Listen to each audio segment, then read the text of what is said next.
नमस्कार प्यारे बच्चों, आज के इस वीडियो में हम कक्षा 6 के प्रकरण क्षेत्रमिति के अंतर्गत घन एवं घनाभ का आयतन सूत्र की सहायता से निकालना सीखेंगे।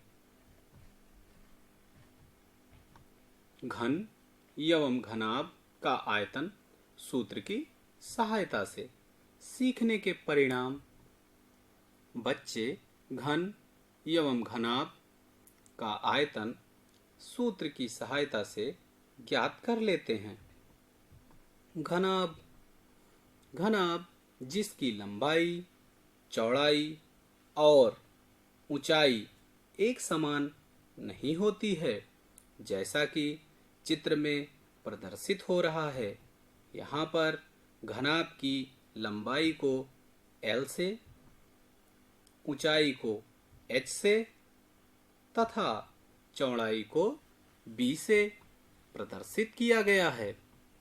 घनाभ का आयतन बराबर लंबाई गुणे चौड़ाई गुणे ऊंचाई।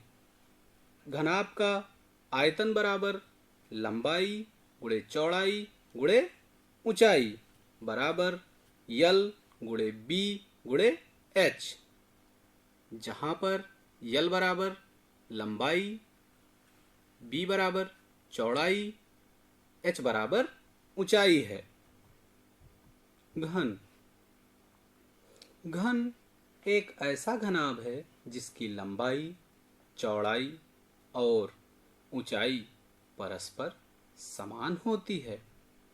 आइए चित्र के माध्यम से हम लोग देखते हैं कि घन की लंबाई को a से, घन की ऊंचाई को a से और घन की चौड़ाई a से प्रदर्शित कर रहे हैं।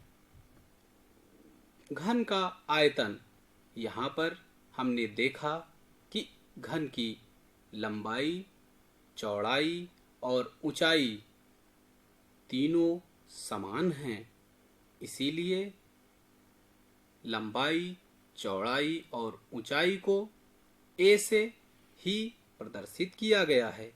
यानी कि घन का आयतन बराबर भुजा गुणे भुजा गुणे भुजा बराबर भुजा की घात 3, यानी कि घन का आयतन बराबर a गुणे a गुणे a बराबर a की घात 3, भुजा की घात 3 घन इकाई या घन यूनिट होता है।